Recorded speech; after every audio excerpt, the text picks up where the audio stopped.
Hi everyone, Miss Debbie here. This is special request story time, and today's special request is for Cynthia, who has asked for Tomie DePaola story, which will have Strega Nona, and some bedtime stories, which will do Twinkle Twinkle Little Kid and Wynken, Blinken, and Nod. So stay tuned for these stories. Hello again, here's my best to you. Are your skies all gray?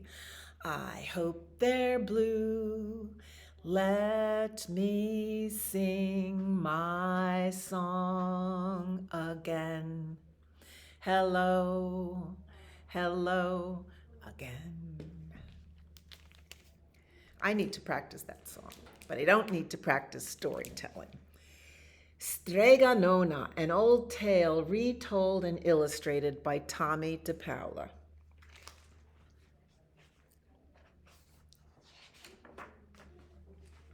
This is published by Prentice Hall in Englewood Cliffs, New Jersey.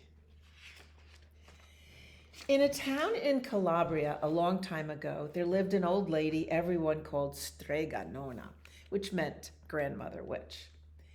Although all the people in town talked about her in whispers, they all went to see her if they had troubles. Even the priest and the sisters of the convent went, because Strega Nona did have a magic touch. She could cure a headache with oil and water and a hairpin. She made special potions for the girls who wanted husbands, and she was very good at getting rid of warts. But Strega Nona was getting old, and she needed someone to help her keep her little house and garden. So she put up a sign in the town square. And Big Anthony, who didn't pay attention, went to see her. Anthony, said Strega Nona, you must sweep the house and wash the dishes. You must weed the garden and pick the vegetables. You must feed the goat and milk her. And you must fetch the water. For this, I will give you 3 coins and a place to sleep and food to eat. Oh, grazie, said Big Anthony. The one thing you must never do, said Strega Nona, is touch the pasta pot. It is very valuable, and I don't let anyone touch it. Oh, see, yes, said Big Anthony. And so the days went by. Big Anthony did his work, and Strega Nona met with the people who came to see her for headaches and husbands and warts. Big Anthony had a nice bed to sleep in next to the goat shed, and he had food to eat. One evening when Big Anthony was milking the goat, he heard Strega Nona singing. Peeking in the window, he saw Strega Nona standing over the pasta pot. She sang, bubble, bubble, pasta pot, boil me up some pasta, nice and hot. I'm hungry and it's time to sup. Boil enough pasta to fill me up. And the pasta pot bubbled and boiled and was suddenly filled with steaming hot pasta. Then Strega Nona sang, enough, enough, pasta pot.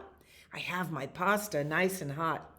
So simmer down, my pot of clay, until I'm hungry another day. How wonderful, said Big Anthony.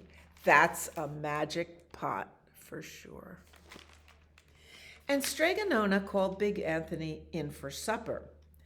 But too bad for Big Anthony, because he didn't see Strega Nona blow 3 kisses to the magic pasta pot.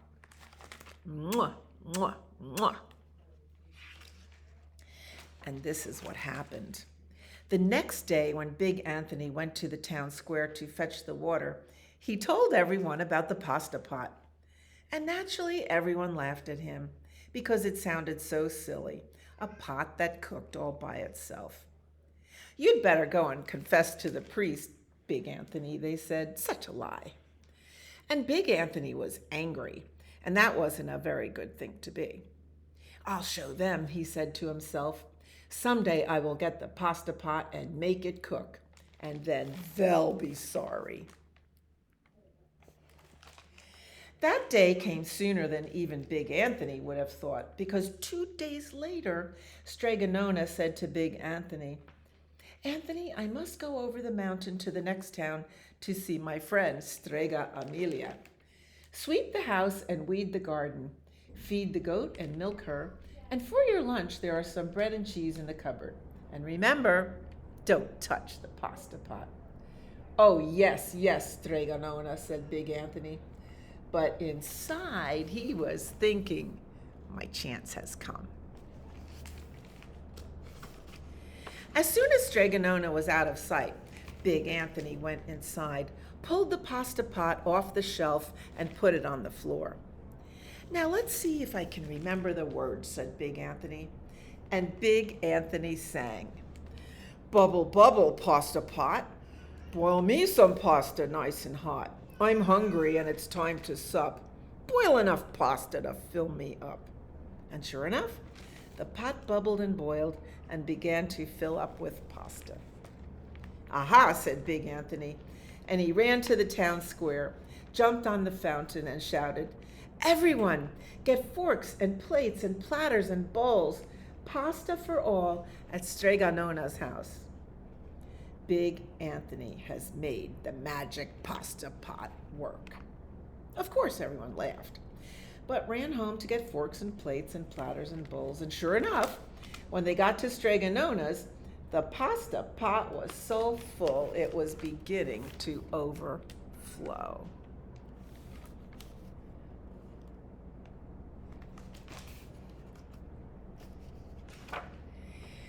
Big Anthony was a hero. He scooped out pasta and filled the plates and platters and bowls. There was more than enough for all the townspeople, including the priest and the sisters of the convent.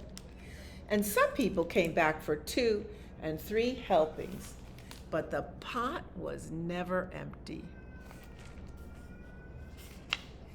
When all had had their fill, Big Anthony sang, Enough, enough, my pasta pot. I have my pasta nice and hot.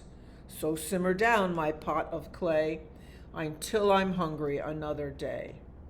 But alas, he did not blow 3 kisses. He went outside to the applause of the crowd. Big Anthony took a bow. He was so busy listening to compliments from everyone that he didn't notice the pasta pot was still bubbling and boiling, until a sister from the convent said, Oh, Big Anthony, look! And pasta was pouring out of the pot all over the floor of Strega Nona's house and was coming out the door. Big Anthony rushed in and shouted the magic words again, but the pot kept bubbling. He took the pot off the floor, but pasta kept on pouring from it. Big Anthony grabbed a cover and put it on the pot and sat on it. But the pasta raised the cover and Big Anthony as well and spilled on the floor of Strega Nona's house. Stop, yelled Big Anthony. But the pasta did not stop, and if someone hadn't grabbed poor Big Anthony, the pasta would have covered him up. The pasta had all but filled the little house. Out of the windows and through the doors came the pasta, and the pot kept right on bubbling. The townspeople began to worry. Do something, Big Anthony, they shouted. Big Anthony sang the magic song again, but without the 3 kisses, it did no good. By this time, the pasta was on its way down the road, and all the people were running to keep ahead of it. We must protect our town from the pasta, shouted the mayor. Get mattresses, tables, doors, anything to make a barricade. But even that didn't work. The pasta kept bubbling, the pot kept bubbling, and the pasta kept coming. There, look at there. We are lost, said the people, and the priest and the sisters of the convent began praying. The pasta will cover our town, they cried. And it certainly would have, Had Strega Nona not come down the road home from her visit, she didn't have to look twice to know what had happened. She sang the magic song and blew the 3 kisses. With a sputter, the pot stopped boiling and the pasta came to a halt. "Oh, grazie, thank you, Strega Nona," the people cried. But then they turned on poor Big Anthony. "String him up," the men of the town shouted.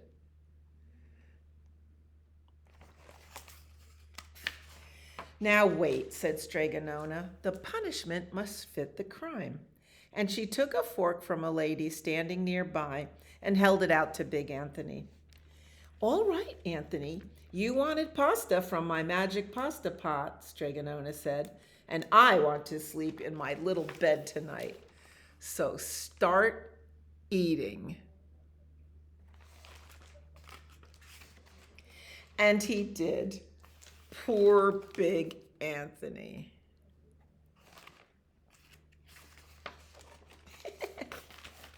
The end.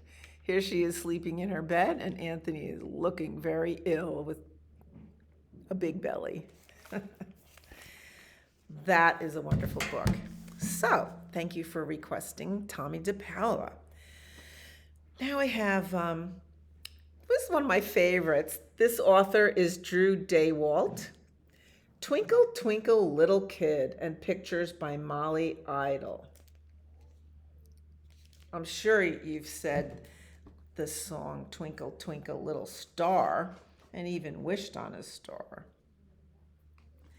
This is published by Philomel Books, an imprint of Random House. Twinkle, Twinkle, Little Kid. One night, Clyde noticed one little star all alone in the big black blanket of night above. He stared at the star for a long time and then said, "Starlight, star bright, first star I see tonight. I wish I may, I wish I might, have the wish I wish tonight. I wish for a..." And then at that very moment, Clyde closed his eyes and wished as hard as he could. The wish was a secret. He opened his eyes and looked around, hoping his wish had come true, but it hadn't. With a sigh, he stood up and walked home.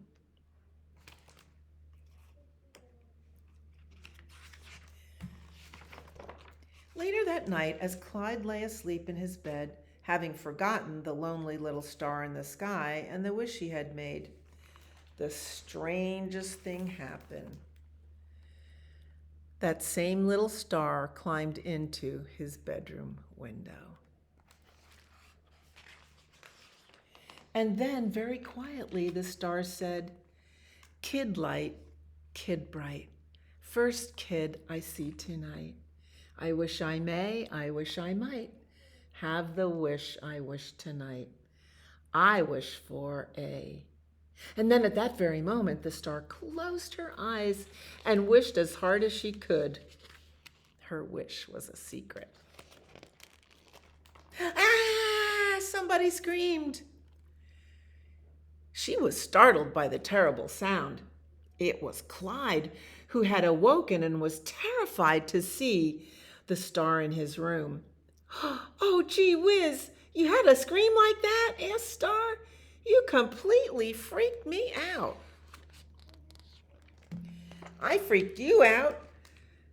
You're the one climbing in my window. If anyone has a right to be freaked out, it's me," said Clyde. Said Star. "Good point. I hadn't thought about it that way. And speaking of which," said Clyde, "who are you anyway?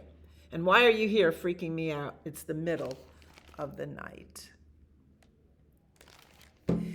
"Oh, come on. You don't know me, Clyde. I'm the star you wished on tonight and last night and every other night for the past 2 weeks," she added. "You're a very needy person." "Don't judge me. I'm not the weirdo climbing in people's windows. What are you doing in my room anyway?" "Making a wish on you." "What? You can't wish on me, said Clyde. Stars don't make wishes on kids.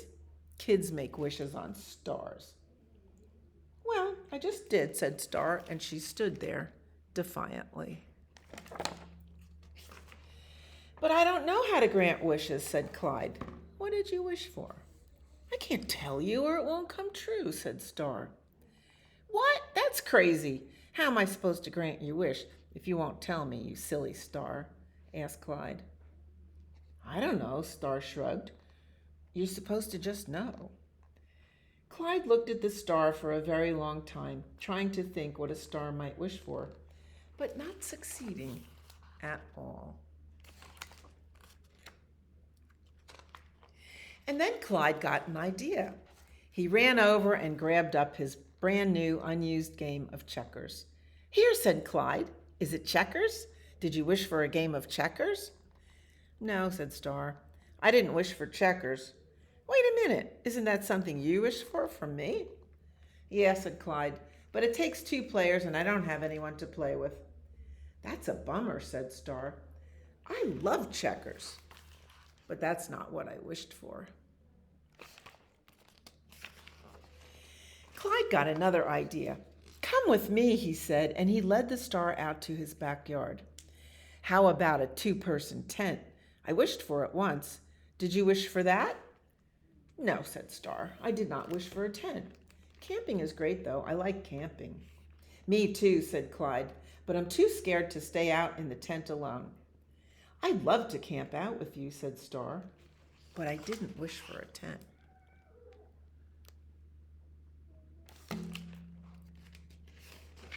Clyde raced over to the other end of the yard and grabbed up his frisbee. Is it a frisbee, he asked. No, said Star. Don't get me wrong, I love frisbees, said Star, but that's not what I wished for. Yeah, without someone to throw them back, they're kind of exhausting, said Clyde. True, said Star.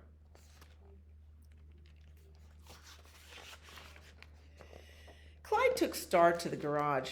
What about walkie-talkies? Nope, not walkie-talkies, said Star. Clyde sighed so big, it sounded like an elephant deflating. And you really need a friend to make walkie-talkies work anyway, said Star, and I don't have any friends. Well, sheesh, said Clyde. I have no idea what you wished for then.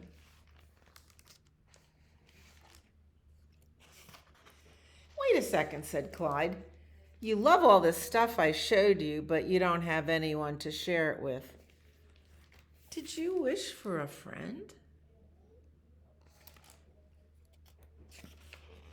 At that, Star suddenly twinkled a little brighter and smiled a big, bright star smile at Clyde. And Clyde suddenly twinkled a little brighter too and smiled a big, bright kid smile at Star. That's what I wished for too, said Clyde. Both of their wishes were secrets no more. And here they are. They're playing checkers, walkie-talkies, reading in the 2-man tent, playing frisbee.